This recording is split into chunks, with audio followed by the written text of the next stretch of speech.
We have asked Michael Nugent of Mapleton to go ahead and give us our opening prayer.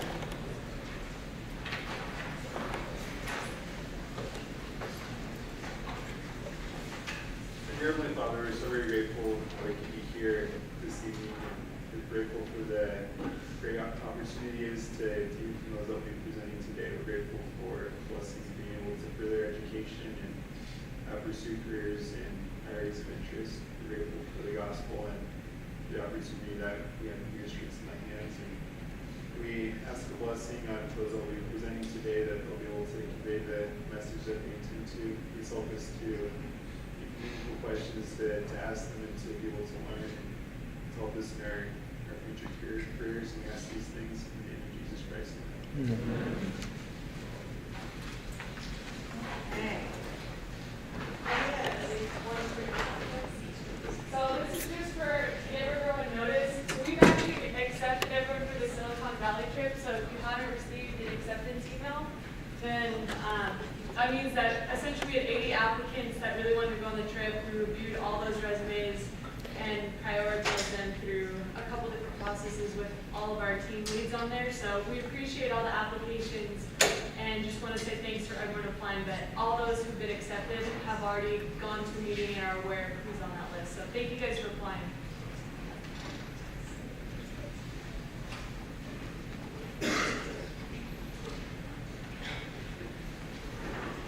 Okay, so you've all seen the recruiting opportunities for this week, so we're not going to really spend any time on that except to say, go. And then the assignment, we've gone over how to do due diligence, and it's just 10 bullet points on each of the companies. We are really encouraging you all to attend the career fair, okay? Great companies. I just went on it today. I think there's 136 companies that are coming. I would think you'd find at least one or two of interest to you. So go and make a great impression next week. Prepare for it. And we're going to dispense with the interview question of the day because we want to get right to these gentlemen, and we do need to close at 6 today. So we're going to just dispense with that. I do want you to know I was up very late because I really care about you guys, and we have developed a Qualtrics survey. It only takes about 3 to 4 minutes to take. We're going to put it through our Learning Suite, we'll probably, or shoot it out as an email to you. We're going to want you to go ahead and take that. The whole point of it is to find out what your needs are, because we really do want to help you get placed, okay? So that's coming. And now, we want to invite these 3 gentlemen to come up and take these seats. So we have with us today Kimo Esplin. He's the CFO of Huntsman Corporation. All of you have read this, I believe, already because it was on Learning Suite. But I am going to have them give sort of a quick intro of themselves. We also have Scott Spengler, who recently retired from Tesoro, actually just last month. So he'll be talking to you a little bit about that. And then we have our very own Kim Smith, who is also a NAC member. And as you all know, he's senior VP with Goldman Sachs for 28 or 29 years? 28 years. And he's currently our professor. And I also wanted to make you aware that he is the alumni honoree for homecoming. And if you want, this is kind of cut off, but if you want to hear more from Kim, he's going to talk about the life lessons that he has learned on Friday, October 17th at 11 o'clock and 7:10. Or do you want to throw rotten fruit? I'll be in the homecoming parade on Saturday. Bring your best stuff. Kim did not know I was going to put this on there. He's too humble for that, but I wanted you to all know about that. So, I just want to say thank you to you students who responded. We ended up with over 50 questions from you. I've read through all of them. They're excellent. So thank you for that. I did forward them to our panelists, so they are aware of them. We're obviously not going to be able to get through all of them today. What I did was I highlighted, as I went through, the ones that sort of had a recurring theme. So we're going to start off with those. I want to end with about 10 minutes or so at the end for if you have a burning question that I did not get to, or if something really came up as they were presenting that you just really feel like, wow, I really want to know more about that and want to ask that question, that's fine too. I am going to ask you, if you do ask a question, I'm going to ask you to come up here, only because it's the only way that they can pick it up for the video. So, Christy, if you could turn on their mics. Got it? Okay, perfect. Okay, and what we're going to do is I'm going to ask this question, and I want you to decide who you want to answer unless one of you keeps on answering, then I'm going to ask someone else. But if there's a question that you just feel like, okay, that's for me, I need to answer that question, I want you to feel free to do so. And if someone else says, let me just add a word to that, a sentence, please feel free to do so, but then we're going to move on to the next question. This is not going to be a situation where we ask each of you to answer every single one. All right? So, what would you advise us as prospective interns and prospective employees to do in choosing an industry to start our career path in finance? What should we be looking at? What should we be considering to find our passion or the industry that really is going to fit us?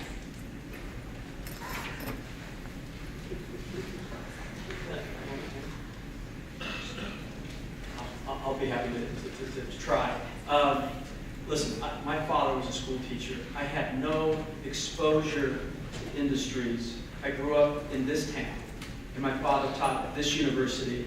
And so it really is a discovery process, and I probably eliminated the ones that I didn't have interest in first before I really identified the ones that I had interest in.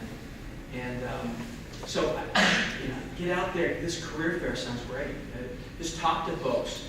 I think my experience in business school at Northwestern University was rich and great, not because my classroom experience was all that great. It was because there was just so much offered like these things to give me exposure to industries and businesses. And if you hear something, if it's, for some reason, transportation was cool to me when I was your age. There was airlines that I wanted to learn about, and so I interviewed with American Airlines, Delta Airlines, and I wanted to be in their M&A groups. That was sort of interesting to me. I mean, ultimately didn't choose that, but I don't know.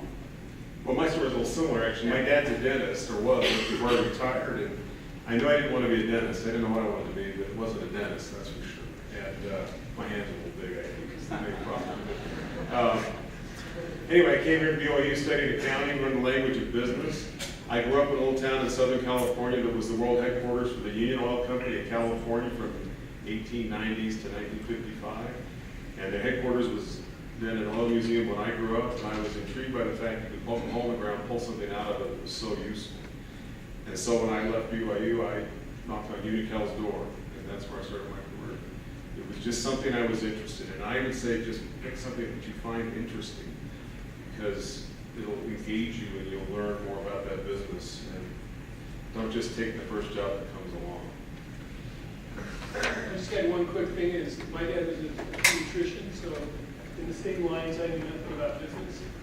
And in addition, he'd been born in the Northeast in Massachusetts, and he hated people in the Northeast, and especially in New York City. So he thought I was really abandoning him when I moved there with my family. We had a great time and we changed his mind over the years. Great. Okay, next question. This is a time of significant change in government regulation, especially in certain industries, but I'd say in all the industries that you've been in and are. How are you able to prepare for these changes and stay competitive in constantly changing markets with rapidly changing regulatory policies? I'll start on that one. And it's true, I retired as CFO about a month ago, but I'm going to talk about Tesoro in the present tense, just because that's my most recent experience. But we have a guy on the ground in Washington, D.C., and a guy on the ground in California where we have a big presence and where the regulatory environment is pretty tough. And we chose several years ago not to take a victim mentality to the regulatory environment. it's easy to say, well, these rules and regulations will be imposed on us, there's nothing we can do about it, and just kind of roll over. Instead, we said, let's be influential with the policymakers and decision makers, and let's have a presence. And we're a $40 billion revenue company, 7,000 employees, $10 billion market cap company, Fortune 75. We're not the Exxon Mobils of the world, but we're trying to be very influential where we can be and shape public perception of our industry, oil and gas refining, marketing, and be influential there. And we also participate very actively in industry groups that also help shape policy. So I think it's one of those, if you can't beat them, join them, and just get out in front of them and be a part of them. Thank you. What are the key factors required to be successful in your field of work? I guess it's my turn, but you probably heard too much from me. I think it would be things that I really look for are people that are creative and are ability to work as a team. I think those one of the differences between school and real work is that the idea that you need to learn how to work effectively with a team, with people who may be competitive with you.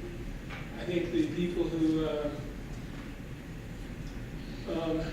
just honorable and people of integrity are really, really important to people look for. So I think it's really relatively simple. It's just hard to find a lot of people who meet those requirements. And I would say that the interesting thing is since I spent my career at Goldman Sachs, it was interesting over the years to see who our major competitors for talent were. And now they're Google and Facebook. And now, a while back, they were Microsoft, and before that, they were whatever company was most creative and growing. So it was, I think people firms look for bright, energetic, hardworking, passionate people in the business. Yes. That's great, thank you. What was the best thing that you did in college in order to prepare yourself for your career? Well, I'll say something about what I didn't do. Maybe that's a better place to start. BYU is a great place to go to school. And this school, the Marriott School, is a lot more competitive than when I was in it. I'm sure I couldn't get into this school or into this finance program. But one thing I didn't learn at BYU, and maybe it's because of classroom sizes, I didn't learn how to write very well. And I write all day long. I mean, the days when, people don't dictate to secretaries anymore.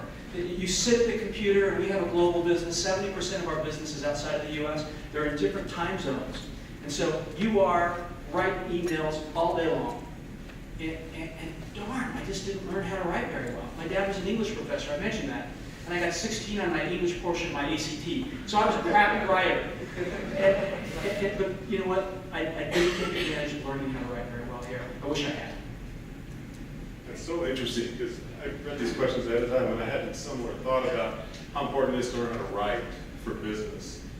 I came here, took a business writing course, and it illustrated what I already knew, which was I wasn't a very good writer. But I married an English major, a little hint there. And I was able to really learn how to write well and communicate well. It's so important. It's so interesting you brought that up. I just said, I realized as a senior, I was an econ major undergrad, and I realized as a senior how unsophisticated I was about anything cool going on in the world. So I took art so I could learn how to walk around in the Louvre. I took literature classes so I could talk about Shakespeare, so it wasn't just all about numbers and markets and prices. So I could begin to think philosophically, and I'm really glad that I did that. It wasn't all econ, it wasn't all hard numbers. It was a great book of poetry of the Latter-day Saints and stories written by Latter-day Saint writers, and I think that really helped inspire me to learn. Great, thank you. Can you give us some advice on how to network more effectively? Network, build relationships, however you want to take that. And you can all comment if you want. This is interesting. I mean, there's different styles and ways to do it, so feel free, all of you. One thing I tried to do that I think worked really well, and I've also talked to other people about, is try and schedule a lunch or breakfast or a bagel or coffee with as many people, different people during the week as you can. Right? I did that for years, and I was trying to get one new person each day, and that's just functionally really hard to do. But at least it was a goal, and I met people both inside my firm and outside, and that really helped. I just say, we all spend so much time at work, and we have this passion. We love what we do. I mean, I wake up in the morning, and I'm excited to go to work. I mean, I love my family, and at the end of the day, I want to go home and have dinner with my family. But it is on my mind a lot. And so if someone comes in and asks me, what do you do? I like answering that question. I mean, I don't like answering the question, do you have a job for me? That's a hard question. But if you ask me, what do I do? And tell me a little bit about your life and strategic decisions that come across your desk, I got all the time in the day to talk about that. So just ask people that question, and they'll want to talk to you. It's great. I mean, people will make time to talk to you, and especially if you ask them for advice, they'll be happy to offer you advice. Thank you. So, speaking of advice, what advice do you have for how to succeed in your first job despite a lack of experience? And of course, you're viewed as the rookie. Can you have a lot of impact? Well, I was here in March and spoke to some undergrads, and one of the things I mentioned was something that somebody told me early in my career, which made all the difference, and it was, take care of your job, and your career will take care of itself. And I think no matter where you start or what you do, don't get hyper-focused on, I'm building a career, and I need to know where I go from here, because you will lose sight of the job you were hired to do. Figure out what they hired you to do, and it may not be found in your title, you may not even find it in your job description. You may find out what they hired you to do in the context of the group you function in. And networking within an organization, once you're in it, is very important to understand the bigger picture to see how you fit in making that organization successful. And you don't just work for your supervisor. I always tried to work for 2 or 3 layers above me, and early in my career that got me exposure to the executive suite. And they pay attention to young, bright up-and-comers. I mean, right? We know who you are. And so get in there and figure out what they hired you to do and get after it. And be confident in yourself you can do it. I just underscore Scott, but also Kim said earlier about being balanced. I think that is critical, well-balanced. But that's not something, that's something you want to be. That's probably something the Lord wants you to be. Your employer, when someone comes in and says, I want a well-balanced life, and they're interviewing for a job, I'm sort of put off by that. You know, the thing that impresses me is someone who's just going to work their guts out in that first job. That is just going to work really, really hard. And frankly, I don't really care all that much about your balanced life, that first job. I just want someone that just works hard. And then, please be balanced, but it's not necessarily something that the employer is going to value. May I add just one thing that Kima said. Some of you have been to my office and I have several quotations hanging on the door. The first one is a quotation of Elder Richard G. Scott, responding to a question of a student who asked him, what do you think of me accepting a job from Goldman Sachs? And Elder Scott gave us the words to quote him, and I like it a lot. He said, the beginning of a successful career requires substantial sacrifice on your part, which I think fits in. You got to work hard in the beginning because it's like compounding interest. You build on what you did right at the front, and that's the most important time you can do. So if you have a spouse, if you have children, realize that you're working for the team, you're working for the future, and just go after it as hard as you can. And remember that your kids will remember much of what happened before they were 4 years old anymore. So going along with that first job, what is the biggest skill you learned at your first job, on your first job, that made you a valued employee? First one. What was the skill that you were able to exhibit that made you a stand out? Stumped it. That's a long time ago. Or what do you see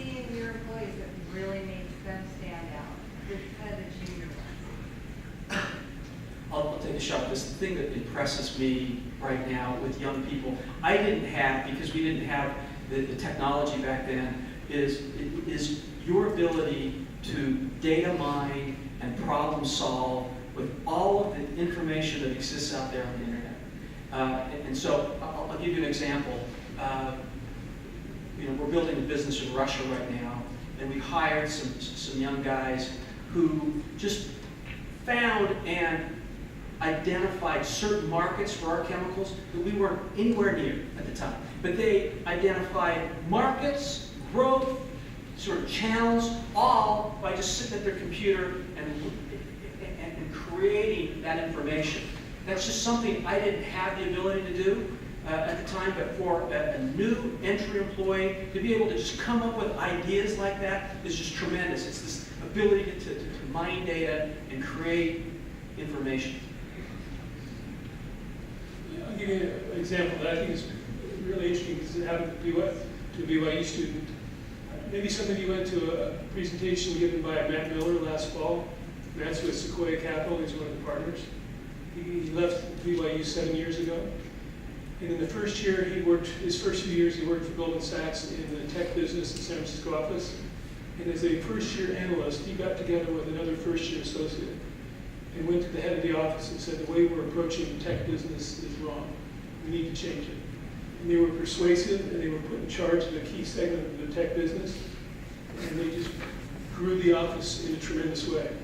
So I think it's great if I can find a student who has a new employee who has a well-formed opinion that can argue in favor of the opinion, and they have a view. One of the things she learned at college and maybe in high school is to sit quietly and not make comments. MBAs, I think, are a lot different.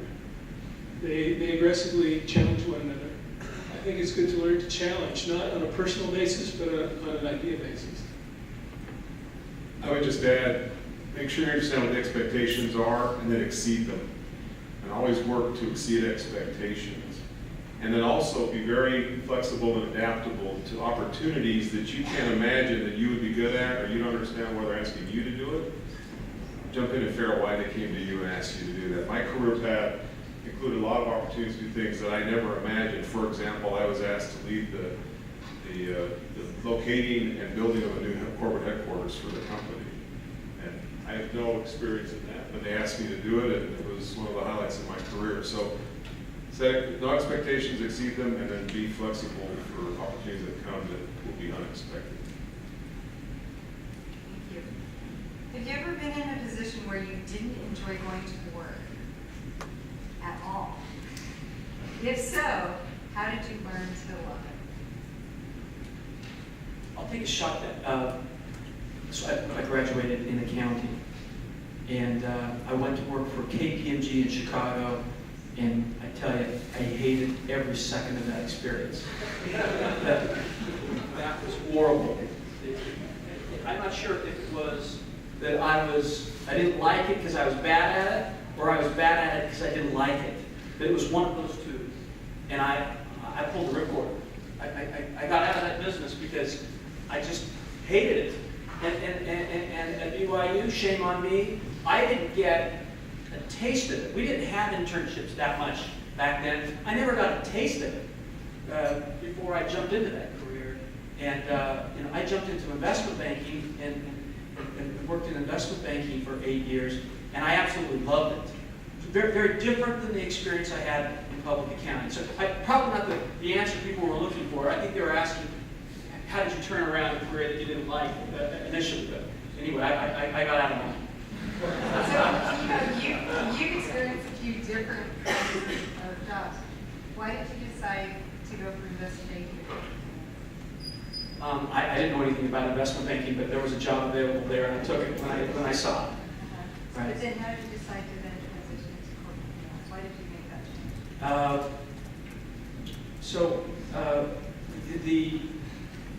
change? Kim knows this, and I know Scott knows this, but for me, investment banking in corporate finance was a 7-day-a-week job.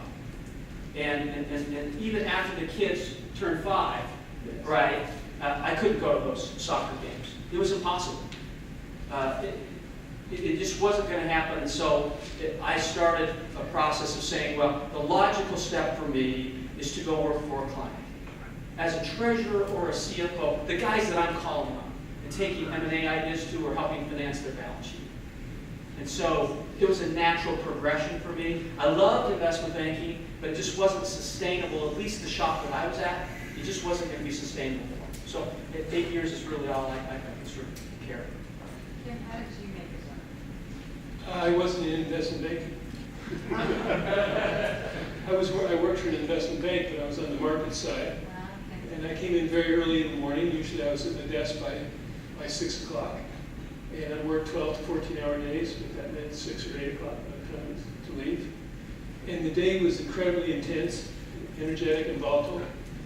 And I really liked that because it seemed like there was a lot of wasted downtime in the banking area. There were moments of excitement, and then a lot of slow periods, and in the markets it was just more fun. And so I didn't decide to do it for an hour based on an hour schedule. I went that way because I just thought it was fun and financially rewarding. So combination, I would be late at work, like you said, you were really doing something I really, really liked. Thought was really fascinating to do. And my wife would call and say, "Are you planning to come home tonight?" And so it was not just the job owning me, it was me growing with the job. Great. What are some of the biggest challenges that face finance professionals today? Well, we already talked about the regulatory environment. I think that's a challenge. I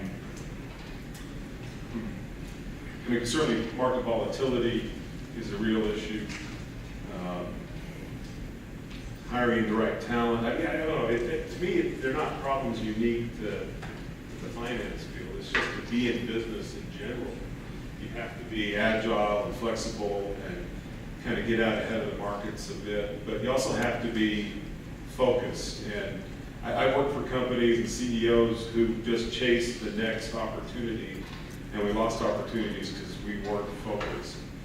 I worked for CEOs who were incredibly focused, and that seemed to make all the difference. But it's knowing what you're good at, it's knowing the value you bring, and kind of staying the course through the volatility that's going to be out there. Sometimes the volatility can be terrifying, and you just have to keep yourself calm, deal with the facts, and move forward. I don't know if you've experienced that in your career.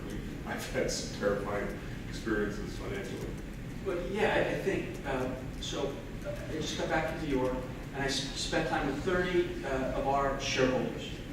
And I bet not one of those institutions came in and told me what the other guy said in terms of what they wanted me to do. Well, one would come in and say, "We think you should run the business for cash flow, cut back on CapEx." The other guy, the next guy would say, "We think you should continue to buy businesses and roll up the space."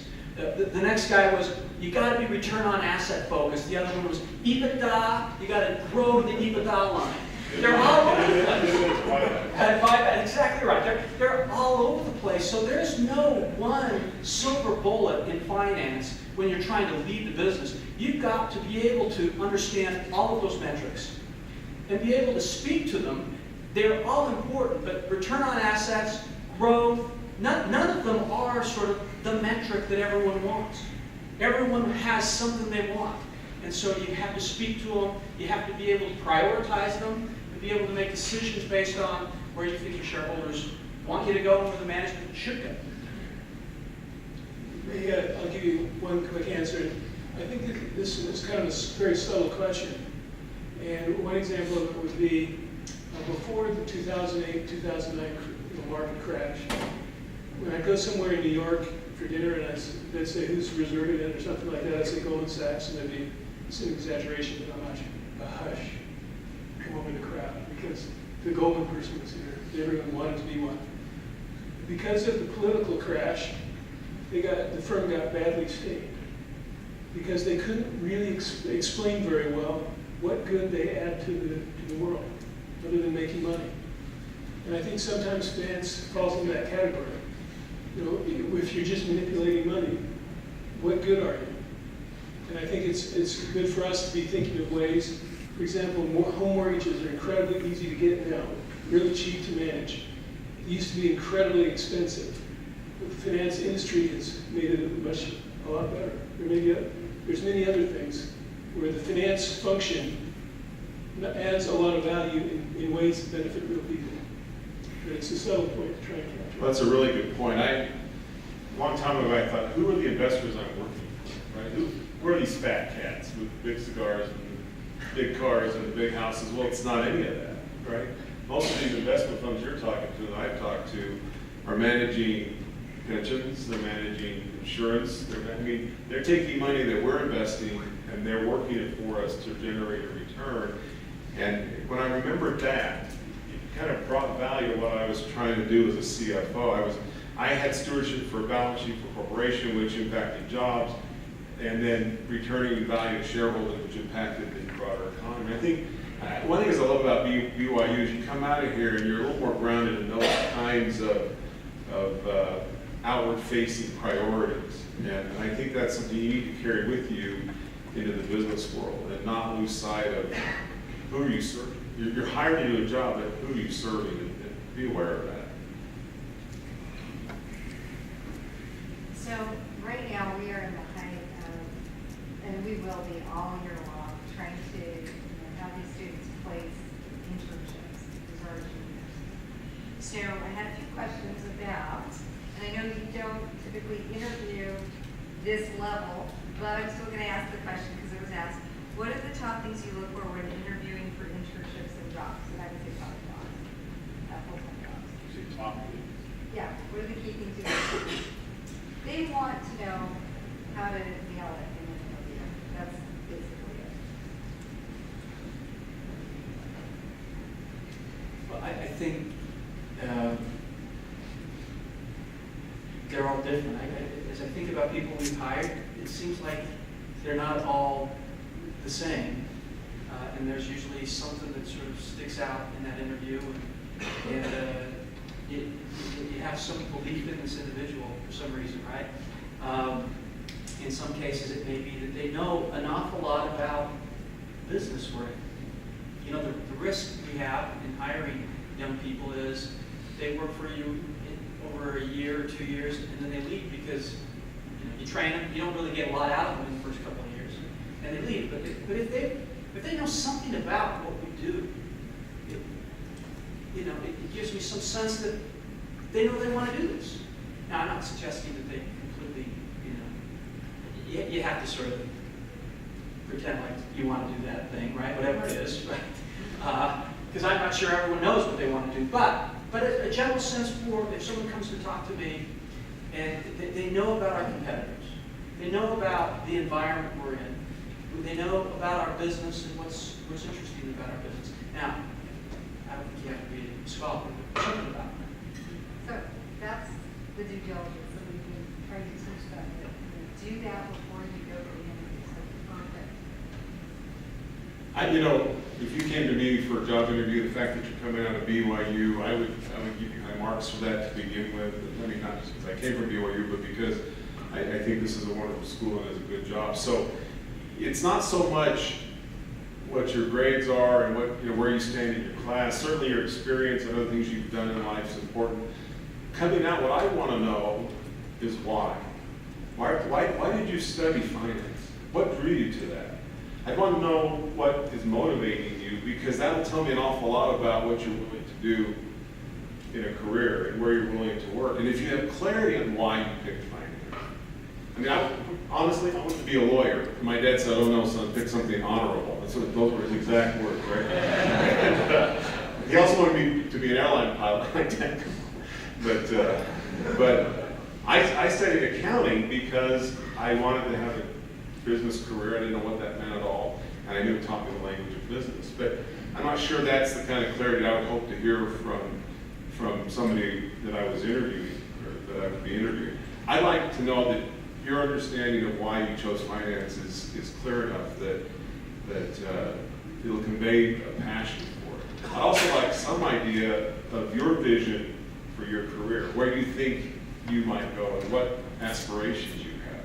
And it really gauges, are you gonna be a fit for the job? Are you gonna be someplace else, maybe not this job, but another job? And how hard are you gonna be willing to work for this company to establish yourself? Just add one thing to these points that are really great. That is, I think it's useful in the interview process to differentiate between the motives and the interests of the different people you may be interviewing with on a certain day. So in the investment banking business, the first year analysts that got hired last year, that's the worst job in the world, to be a first year analyst.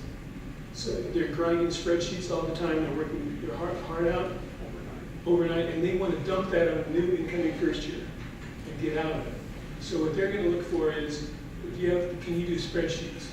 Are you attention to detail? Do you get everything nailed exactly right? Do you have to make any mistakes? If you do, then they don't want you, because then they're going to have to go back and fix everything. And they don't want to do that. On the other hand, the more senior people are probably looking at you and thinking, I wonder what potential he has to add to the company down the road. So sort of keep it in mind, because in a sense, the spreadsheet is something you do for a couple of years and then you don't really do a whole lot of, because more junior people are going to be doing them for you and you'll interpret them. So make sure you, and President Hinckley used to have the phrase, survey large fields and cultivate small ones. So be aware of what's going on in your industry, the big picture, and then do your job day to day very well. I'm sorry, we'll probably beat this. Let me just take one more. I'm just thinking about a couple of interviews that I've had that were successful. I'll just replay them to you really, really quickly. One was a conversation with a guy who I asked about their background, and he said, well, I started this little company up while I was in college. And I said, well, what happened there? And he says, it was a disaster. And I said, well, what did you learn from it? And he had some really interesting insights. We didn't have access to capital. But if we had had capital and we had done this and this, we could have really made this thing go. That showed some depth, some ability to sort of see beyond the classroom they've been sitting in. I remember another person who visiting with, and it was that very thing you just said, Kim. He said, I'll be honest with you, I don't know spit about the chemical industry. But I will tell you, I am incredibly good at spreadsheets, and you sit me in a room, and I will crank out spreadsheets, and they will be right, and they will be sophisticated, and have all the bells and whistles you want. I commit to you that you will have the best spreadsheets in the world. That was sort of the interview, and at the time, I needed a guy to model acquisitions. Perfect. Boom. We'll hire. I have 4 more questions, and then we'll open it up. One, for some reason I feel like I should ask you this question. It's not one that popped out to me before, but what was the most important aspect of your career? Was it the culture? Was it the feeling that you were helping those in need? What was it that got you excited about what you were doing every day, that kept you going back and just motivated you and made you love it? For me, it was clarity of impact. It was, I could see clearly that I can make a difference and that I can contribute to the success of the organization. That always engaged me. And Clay Christensen, who you all know, has this wonderful book called How You Measure Your Life. And he tells a story about he and his kids building a tree house. And when the tree house was built, they didn't really use it. And he realized that for them, the joy was in the building of the tree house, not in having the tree house. And I found in my career, looking back, that I had much more joy in building the things than, frankly, getting to the top of the ladder I was trying to climb. It was, once you got this, I think, what's next? And I just think being able to see clearly how you can make a difference is invigorating and exciting. What piece of advice has given you the most comfort and assurance in times of trial throughout your career?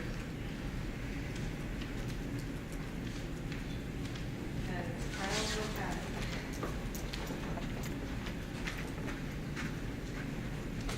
Well, I suppose I always had a wife and family to go home to, when a lot of my colleagues didn't.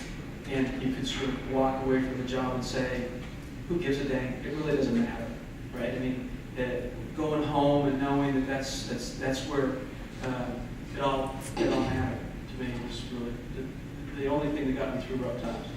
And I'll just add, I found quite recently, in the last several years, that if you put the Lord first, that everything works better. And he promises that, right?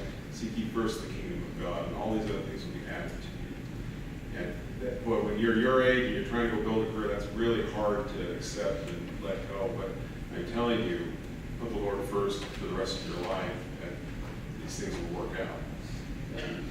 I agree strongly with both of those things. One piece of advice for me came from my patriarchal blessing.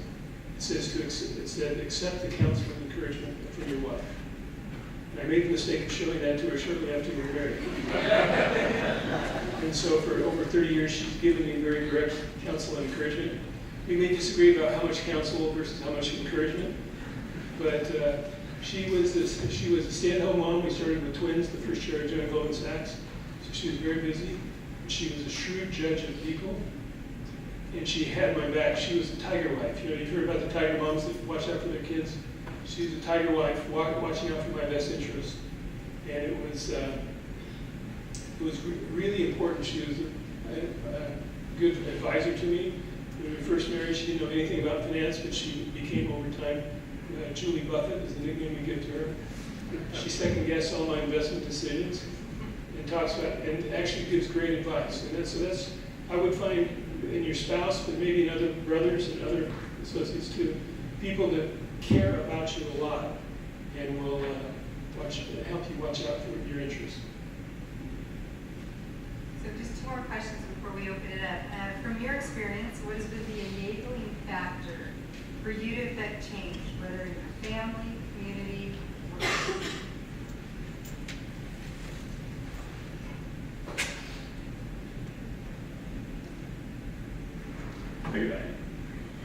I'm not sure how this fits, but I think it's valuable. Somebody once laid out for me mission, vision, strategy in very simple terms that I could understand. And it's what, so what, now what? And I think if you're going to affect change, you've got to answer those three questions very clearly. We oftentimes too much focus on the now what without understanding the what, the so what, or the what and the why go unanswered, and we just jump into the how. And in fact, Elder Bednar has written a book, Increase in Learning, where he talks about doctrines and principles and how the more we understand the doctrines and principles of the gospel, the more the application of the gospel is easy for it. It becomes easier to apply and live the gospel in our lives if we go back and understand the doctrines and principles. And that's true in business. You've got to understand the what and the why of what you're trying to accomplish, but the how can get really, you can get off course real fast. You can end up with something that never really satisfies the original question. So to be effective in driving change, answer those three questions very clearly, and don't move on to now what until you really understand the what and the so what. again, I just wanted to ask, what has been the enabling factor for you to affect change, whether in your family, community, workplace? And I'd like to hear from the other two as well. I'll take a shot. It's really easy to try to dictate at the CFO level and the CEO level to an organization, but until you can sort of build support within an organization, change is really slow to occur. And the only way you can really build support is by giving people ownership around you in that thing that you want to happen, and provide transparency and rewards associated with accomplishing whatever task you want changed. And so I found that it's never in that meeting where there's PowerPoint presentations up on the board and you're trying to move the organization to a different place. It is before that meeting where you're sitting in someone's office and you say, I think this organization needs to do this. Why don't you raise that point? You raise it, and I'll support you. And let's talk to other people, but when they bring it up and they accomplish it, you throw stuff at them, you throw money at them, you throw whatever it is, you give them applause, and you know what? People feel like they're rewarded and they will change with you. But dictating is a tough place in a big organization where there's lots of politics, because you can have a great idea and it'll fall flat on its face because people around you may not want you to succeed, or maybe they just don't have a vested interest in you succeeding. I think that's a great point. Let me kind of make a religious twist on that. I think I learned over time that Section 121 applies in business as well as it does in church. And that is, if you're doing things for self-aggrandizement, you're not going to get a whole lot of people in your camp trying to help you out. But if you spend time helping other people, building other people, and trying to get things done through persuasion, even if it takes some long suffering to get there, then it's really worthwhile to do that. And it makes work really enjoyable if you're doing it for the right reasons. The scriptures talk about wealth and money and work and how that all ties if you're doing things in the right way. So that's been a big one. I had opportunity to be involved as a state president in Area 70 back here in the New Jersey, New York area. And one of the things that was greatly needed were more chapels and buildings for members, rapidly growing membership to get in. And so I killed myself getting 5 buildings built. And every now and then I think, why did I go back to the New York area? What happened? It was because of those things that I knew I was uniquely qualified to do out of the people that were in my state. There were tremendous number of great people, but I think I had a unique qualification to drive those things through and get them done. And then to learn that what applied at work and applied through the church principles were actually true in other places. It doesn't mean you can avoid all problems, because there's nasty people, or mean people, or vicious people. But it just makes your life a lot more enjoyable, pleasant to live. So last question, I want to start with Scott. And Scott, I don't want to get the story wrong, so I'm going to let you share it in more detail to a certain extent, although we only have a couple more minutes for it. But Scott did recently retire from Tesoro. There's a good reason for it, and I'd like to share a little bit briefly why. I think this will really get at the question of balance. Well, I was named Chief Financial Officer in May of 2010. I'd known the company about 8 years by now. They brought in a new CEO, and I'd been groomed to become CFO. The board said, Scott's your guy, and he named me CFO. He happened to be born and raised in Park City. His dad is LDS, his mom was Greek Orthodox. He's an agnostic Methodist man. I'm not sure how that works, but that's his own.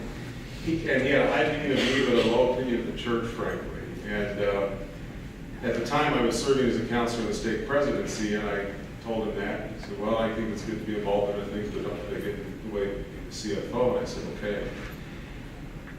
3 months later, I was called to be the state president. And for over 4 years, I served as state president and as the CFO. And we took the company from a $12 stock to a $50 stock in those 3 or 4 years, and took the company from good to better. But to go from better to best and take the stock to double the 50, I didn't know how I was going to do it, and still be a CFO, still be a state president, plus a husband and a father, and all the other priorities of my life. And as I was pondering how I was going to step it up, I received a very strong prompting that I should leave the company. And I had a conversation with the CEO in January and agreed that I would step down as CFO so he could bring somebody else in who could put in the 70, 80 hours a week he was really demanding that I couldn't do, because you do that at nights and weekends. And that's when you're a state president, is nights and weekends. And I just felt prompted and moved forward with that prompting, as hard as it was. And it took 8 months to find my replacement. And I stayed on as CFO. Nobody knew in the company that I was stepping down until we announced it publicly on August 14th. And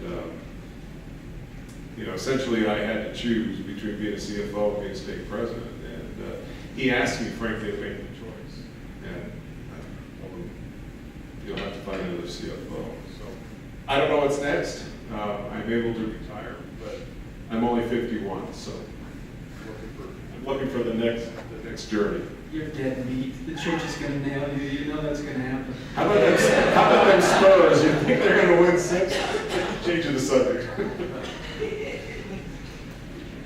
Balance. And let me add one thing to that. I want you to be really clear on something, though. I graduated from BYU 27 years ago, and for 23 years, I had no problem maintaining balance in my life.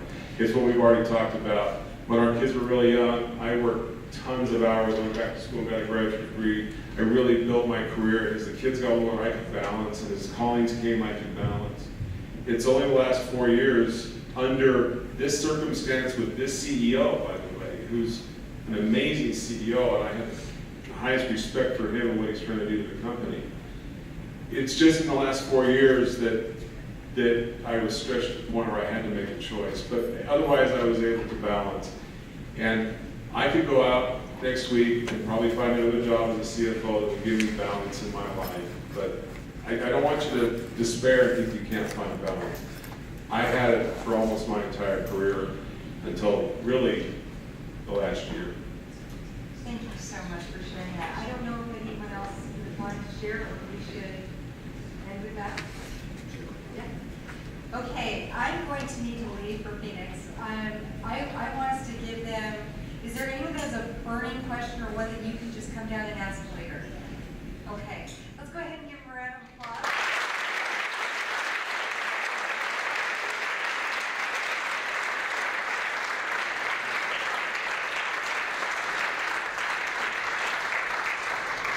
And of course, at BYU, you never get paid for these kinds of things, but we do give gifts. And John is going to be breaking those down. I hope you enjoyed them. And I just want to say thank you so much.